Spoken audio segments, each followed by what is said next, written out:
beautiful people. Welcome to the Dr. Joy Show, your prescription for total wellness. And I am your host, Dr. Joy.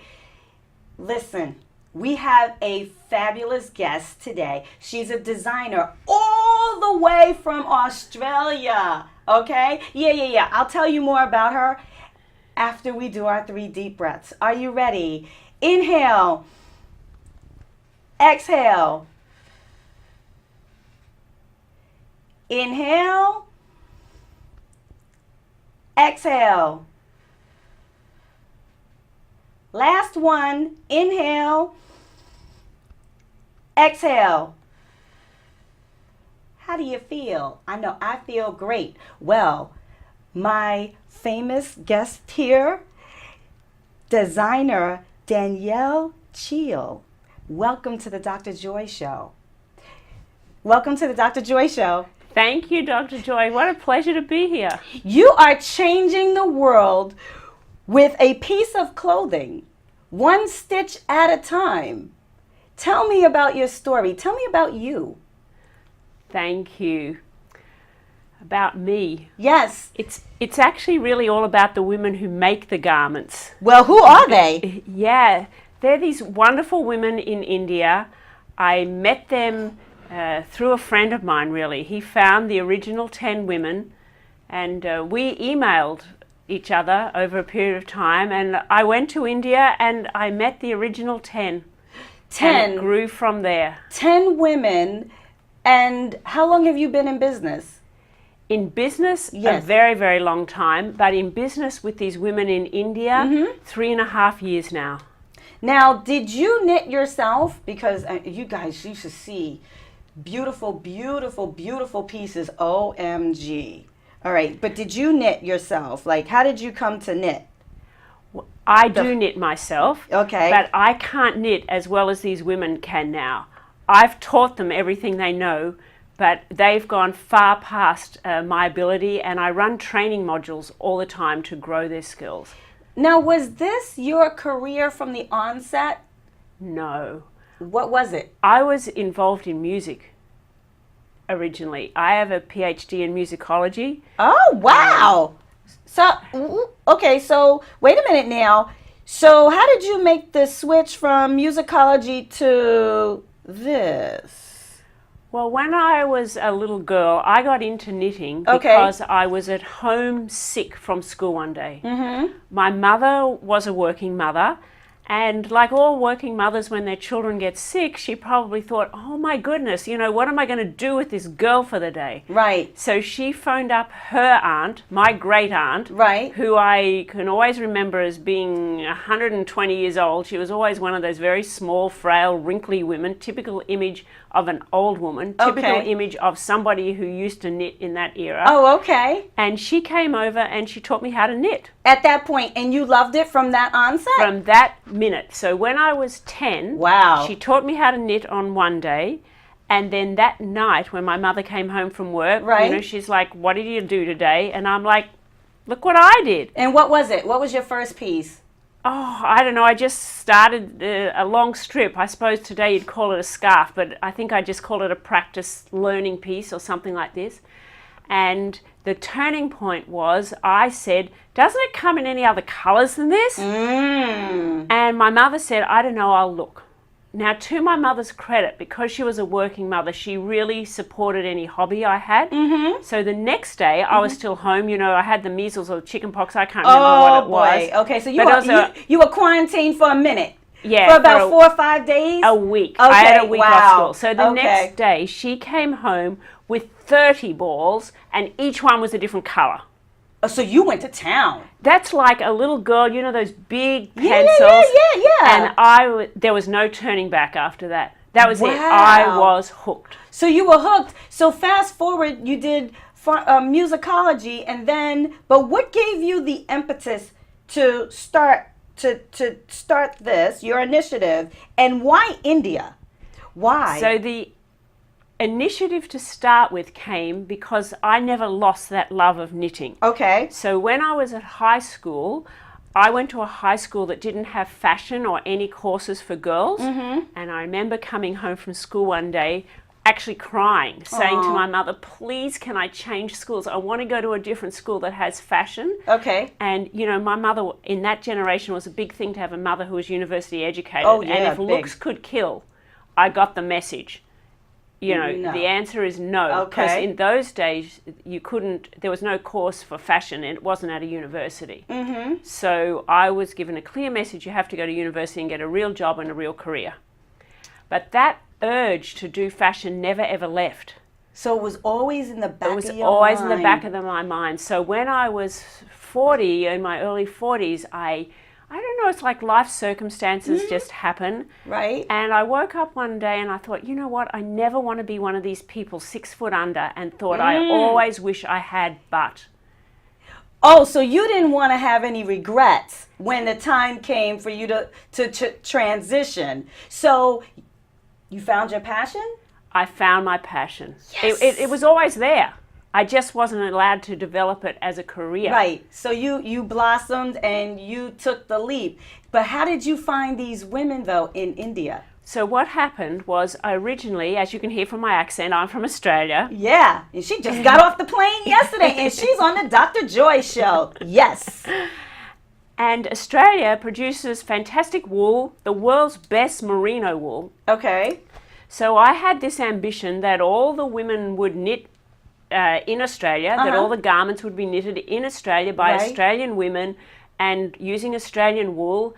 And in knitting, Australia also has fantastic pattern writers, you know, if you're going to knit. So Right. we are a really skilled country in that area. Right. But it wasn't to be, because the government at the time changed the legislation and it was prohibitive for many reasons. So when I just changed career, I came across my first big stumbling block. And which And was? I couldn't get the garments made in Australia. So for a while there, I changed career and didn't have a career or a business. Right. So I searched the world for where to do it. I tried America, New Zealand, Vietnam. And then one day, it's like anything in life, you know, sometimes you just meet people who Right. help you to the next step. That's it. And I was having lunch with somebody I'd known for a while, and they're like, how are you? And I'm like, I'm not really fine. I've just changed career and I'm stuck. There's nothing Right. here. And he said, I have a friend of mine in India. He might know somebody who can help you get this off the ground. Danielle, isn't it always, bottom line, who you know or who knows you, and then the opportunity arises, and then you have a success story, right? So you started with 10. Why 10? Well, that's what he found for me. Oh, okay. So we communicated for a while, and he said, it's not going to be possible. It's going to be too hard. He did everything he could to discourage me, until the day came, after about 2 months of emailing, that I emailed him saying a more polite version of, I don't care what you think, I'm coming anyway. Oh, okay. And so I came, and he said, I found you 10. That's all I could find. Here's 10. So that's did how he- I started. So he sourced them. He He sourced, sourced the them. 10. You met them, and was it an instant bond? How did that all come about? Well, I can't speak their language and they can't speak mine, I and was they'd gonna never say. seen a white person before. So for the first few minutes, there was no instant bond. They're looking at me and I'm looking at them, and we don't speak the same language and we don't have the same color skin. So how did you And we communicate just with them? So Oh. I turned this man and I said, I think we need a translator. Yeah. And the ladies, after a while, you know, after we got over the shock of seeing each other, like, we started to smile, and, you know, I put my hand forward and Yeah. we shook hands, and then they hugged me. Oh.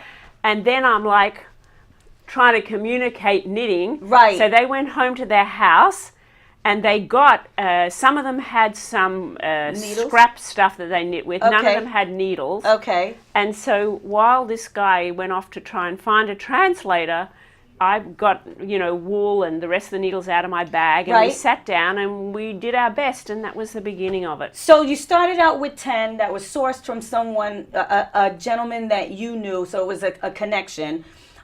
And how many artisans do you have now? Hundreds.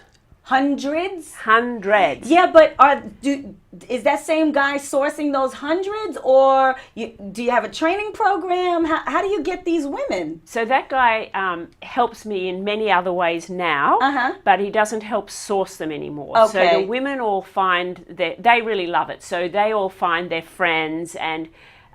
Is it one particular village? No, Danielle? I have 3 now, and we're always growing. And what are the 3 villages in India? Oh, you want me to say the names? Absolutely. Edian Chavati, Okay. Ralpham Coopam, and Marakanam. Thank you. Well, the reason why I wanted you to say that is because some of my viewers may know people that are from those villages, and there you go, especially if you're looking for additional artisans to knit for you. Wow. So then, you know how word travels, lots of words spread. So this is TV, you just never know. Well, if your viewers actually are interested, I run tours to the area to come and meet the people who make your garments. So you meet these people and they invite you to their house for dinner and they dress you up in saris. And these ladies now, their lives have changed so much for this. They are so excited to have people interested in them. Well, I can't tell you enough any connection. They just simply love it. Is there a philanthropic component to your business with them knitting there?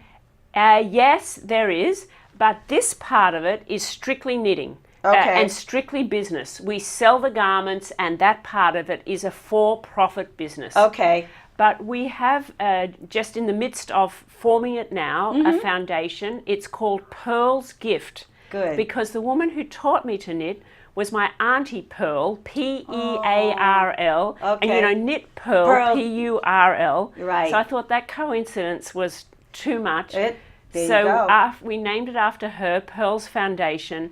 And in that foundation, we do everything we can to help their women and their families extra. So, for example, as part of the business, I get the women's eyes tested because they can't knit.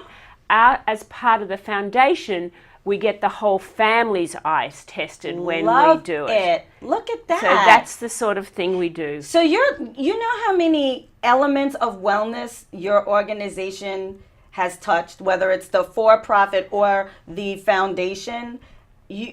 Social wellness, financial wellness, physical wellness, because if you're saying, well, they're busy, they're doing something, right? And then you're making sure that they are physically well. The extra money probably puts better food in their mouth, okay? And environmental, they're probably doing we have no machinery. This is the most wholesome making of any clothing ever. See, so that's your environmental wellness. And the spiritual wellness is the connection that they have with one another. And they probably talk to one another while they're knitting, right? Their emotional wellness is Yes. the one that they have grown also, that is Good. very, very significant. Right, because of their self-esteem, I would say. Much more than that. So now, how has this experience changed you? Well, it has given me a depth of life and a reward in my work that I never imagined would come. When I started this change of career, I've always had a passion for knitting. That has never ever subsided. I would love the whole world to experience wearing a hand-knitted brand. Okay. You know, I just, can I give a short analogy here? Yeah, do it. Go for it. I'll give you a food analogy. Okay. If you were at the end of your life and you had only ever tasted cakes and biscuits, cookies from the supermarket, Right. and you had never tasted a homemade cake or a homemade cookie, Right. could you describe for me the experience that you felt that you would be missing? Oh, I don't know about that. I love desserts, but I would think the ingredients, the different ingredients, or not so many of those ingredients that it would be processed for it to be in the store. Also, what I would feel probably, if it's homemade, a connection to the person that actually made it. That's right. And when you eat it, it has a special, I don't know, Yeah. warmth, oomph. It Yeah. doesn't taste even as mechanical. No, it doesn't like taste it's got as mechanical. a part of it that adds a little bit of depth to your taste buds in the instance Right. of food. So it's the same with clothing. So it's a connection to the Yeah, ladies. I'm no purist. Of course, I believe in fast food. You know, sometimes I eat junk food, sometimes I need organic food. But it's the same with the clothing.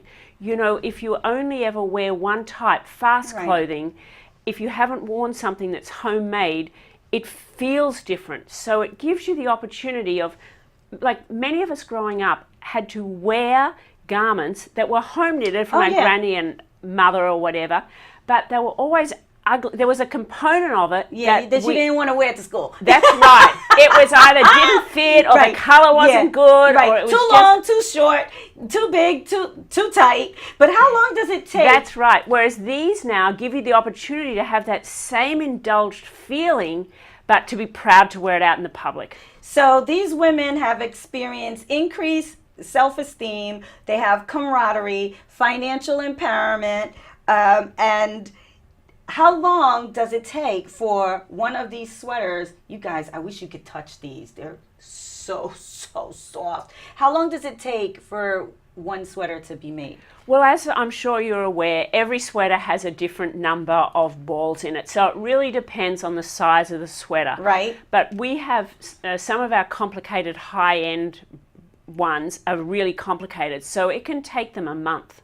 Because they knit for only 6 hours a day. Okay. Because we're very strict that it's a wholesome activity. Right. And if you knit too much for a living, Well, yeah. you can't get RSI and Right. everything. And we look The after arthritis, them. yeah. Yeah, we look after these ladies. So 6 hours a day, that's it. Because that way they can still stay at home, look after their family, be there for their children when they come home from Right. school, and have a wholesome income and work that they enjoy. So do you ever meet the husbands? Some of them I have, but I'm not really involved with them at all. Okay. My prime focus is on the women. But you know what is very, very fascinating? I mean, your designs are fascinating, and we'll talk about those. But I'm stuck, and I'm fascinated, and will be fascinated for forever, because you're taking care of the people that are actually making the garments. So many, multifaceted ways. And that, to me, is impressive. So congratulations with that. Thank you. Congratulations. Let's talk about the different designs, because you have a lot of them here. And it seems this is a different fabric than this one. Can I pick this up? Yes. So this is different than, say, the fabric that you're wearing or the pink. Tell me, what? So this is the heavier cable for the winter collection. And as Okay. you can feel, it's a much Yeah. thicker wool. Okay. And this is a very fine mohair. Yeah, it's nice. It's very soft. In the olden days, mohair used to be quite prickly, but this is spun out of Japan, and it Okay. has silk. Bless Pardon you. me. That's okay. Silk wound in it, and that's why it feels so soft. And this is the spring-summer collection, so it's spring light. summer is what you're wearing. It's light. And it's very light, and then the cable is heavier. So the designs, though, because I looked on your website, you have some fascinating designs. So are those, if someone wanted to order a sweater, what is the process? You can just buy it directly online or email me. There's a contact form on the website. So what about some of the myths about wearing hand-knitted sweaters? Like it pills, it's too hot. Well, I think you just kind of banished that myth, because you have two types here. You can wear this in the spring and light summer, not too hot, and that one's the winter. But what I want to really get into, what is the difference now between a hand-knitted sweater and a machine-made sweater? Sure. And then I'll talk a little bit about what you referenced to just before about the care of them. Yes, please. So a hand-knitted sweater has no machinery. You know, it's sat there and you knit it with two needles. Okay. And every stitch is created by hand. So, for example, this sweater here, Yeah. I've actually counted them, has 53,000 something stitches in it. Can we hold that up? Yeah, sure. 53,000 stitches. Oh, it's 53, asymmetrical. Yes. Oh, that's cool. So a person doesn't have to tuck it in. Like No, that's no, the no. style these days is where you tuck your sweater or shirt Yeah. in the front. Oh my God, 53,000? And it takes a 53. month? It takes a month. Is it one artisan per sweater, or do they work on them together? No. One artisan per sweater. The one person makes the whole garment. They knit the whole thing. They sew together the seams. They sew in the label. So when you wear something that's like a personalized production, Yes. you feel that connection. So- you feel the so love. You if- can't put it on and not feel it. So when I wear mine, because I'm hoping to get one. When I wear mine, I'll be connected to these ladies in this village through the sweater and through you. That's right. I can tell you exactly. So I can say to you, Rook, who made this sweater, and if you ever wanted to come and visit, I I'm can coming. introduce you to her. Really? And I would show you, and it means so much to these ladies. Like, I remember the first time I showed it, and I'll give you the same example, Ruku. She put her, because of the difference it's made to her life, Of course. she just put her arms right around the visitor's neck. The visitor went into shock and started crying. Oh, yeah. Because she was so grateful that somebody loves her work. So when I do the tour, we'll make sure that I have lots of handkerchiefs because I probably will be very emotional. Yeah, around these women those have never ladies. been to school. So it's such a big thing to have. We take so many things for granted of Yeah. things non-intellectual we learn from school. Just like having somebody like your teacher have an interest in you. Right. Or having friends other than the kids who live in your street. All these other things they've never had before. So do you take everyone that comes and wants to be in Danielle's knit program? Do you take everyone that comes? Or do you- Yes and no, in that I don't do the decision-making Oh, process. somebody else They does. do it. Who's they? They do their own. I have a manager there, Okay. and I'll say, "Oh, we need another 20 knitters." Okay. So they go and find them, and sometimes they come back to me and say, "I can only find, 10 or 11," and I'd say, "Why?" And they say, "Because we don't like so and so and so and so, and we don't think she's suitable for our group. We don't want to Okay. ask her." So they decide who's going to come and not come. So they have their own process. You kind of they're autonomous with that. That's right. But Oh, once that's they're wonderful. there, they're there. And the original 10, are they still with you? All except for one. Okay. All right. What is your accomplishment that you're most proud? Oh, wow. Well, it's definitely regarding those women in India. And I can't begin to tell you how much they motivate me. How do they motivate you?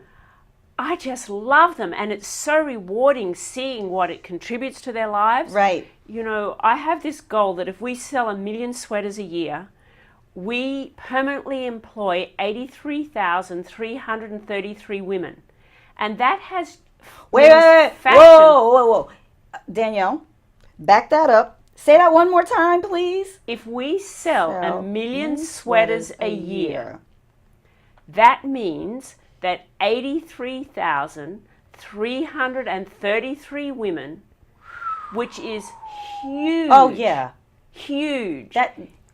In rural villages, women who normally never would have, socialized, got employment, had opportunities in life. They are so far out of their box. Yes, so Oh, fashion wow. can change this and give them opportunities, one stitch at a time, big time. And with a lot of soul and a lot of substance, right? That's right. So you have followed your passion.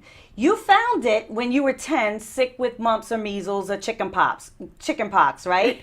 Through your aunt, and you have found it. Now, what advice do you have for the viewers with regards to passion, regards to knitting, with regards to India, anything? Well, of course, I have to say the obvious. Follow your heart. Follow your Yeah. passion. But that seems such a dream, almost unrealistic type situation. A lot of people don't know what it is. They don't even know how to find it. Not only do they not know how to find it, but when they found it, you think that life's a bed of roses. And That's right. so I want to tell you, it's been a tricky journey for me. Yeah, being an entrepreneur is not smooth at all. Yes, No. and I now own the company in India. And so it's necessary to have a lot of resilience and a lot of persistence. Right. And I suppose you ask for advice of those people who want to do something that they might be, a bit scared to have the courage to Right, they have have that fear. leap in faith in themselves, because that's what it's about, really. That's right. It's like, find people around you who are going to hold your hand tight and help you on the journey, that are more experienced than you. And would you add to that, if I may add to that, be open to receiving the help and be open to receiving the advice, because sometimes people are closed. Oh, it's crucial. Yeah, that is crucial. So now I have one more question, and then I wanted to talk about the contact information. Those myths you were going to tell me about. How do we care for the sweaters? Well, lots of people generally think that if you have a hand-knitted garment, they're like, oh, I don't want to go there. It's so hard to maintain it. Yeah. But I would like to tell you, it's one of the easiest garments that you will ever have in your wardrobe to maintain. Really? First of all, it never ever needs to be dry cleaned or washed. So I never wash my garments. Whoa, wait. So Danielle? it saves a lot of bills. Wait, so someone buys this, they don't have to dry clean it? Never. Ever? Never, ever. Never, ever? Okay, bacteria, germs, let's talk about this. Well, what do we do? So here's what I do for my garments. I have a Ziploc bag. Right? And you wrap the garment up as tight as possible. Okay. And then you put it in the Ziploc bag, and I keep it in the freezer. Oh. And the freezer will get rid of any bacteria. Yeah, it's cold, yeah. And in addition to that, if you have accidentally spilt food on it, or if there's a food residue, right, when the garment is kept in the freezer, the moths can't get it over the summer. So how long would I keep it in the freezer? Well, I keep mine in the freezer all summer. All summer. Because okay. that way it's guaranteed that no moth is ever going to eat it. So now, people with freezers, because I have one that's in my garage, you could do that with any sweater though, or any sweater that's made from wool. In fact, you can do any product that's also silk like this. But a freezer that's like $300, I don't know what people would spend on their dry cleaning, but in Sydney and Australia, we could easily spend that much on dry cleaning. This here, if I were to send it to my dry cleaner, he or she is gonna charge me at least $8.95, okay, per time that I bring it in. So if you're telling me to get a Ziploc bag, and I have a freezer, and rolling up my sweaters and putting them there for the summer? And then you don't have to go to the dry cleaner anyway. It's your time going there, coming back. You don't have to do any of that. Right. We're not polluting the environment with the gas, the whole 9 yards. Yeah. Wow, what a huge tip. I did not know that. And I bet you my viewers didn't know it either. So now, let's fast forward. What's your contact information? How can the viewers get the sweaters? They can email me, and they're available on my website. And what is your website, Danielle? www.chiel.global. And they can go through the process there. Absolutely. Now, you told me before, you're rebranding, right? That's right. So you're doing an expansion. So what are you expanding to? Everything on this table here is women's wear. Uh-huh. But we now have menswear and soon to come home as well. And will those artisans in India be connected to the expansion? Oh, yes, that's why I want to expand, because we have to sell more and more and more clothing. Oh, congratulations. We had designer Danielle Chiel from Australia. She's impacting a whole bunch of women on the other side of the world. What can you do to impact someone else's lives? Until next time, be blessed, stay healthy. See ya!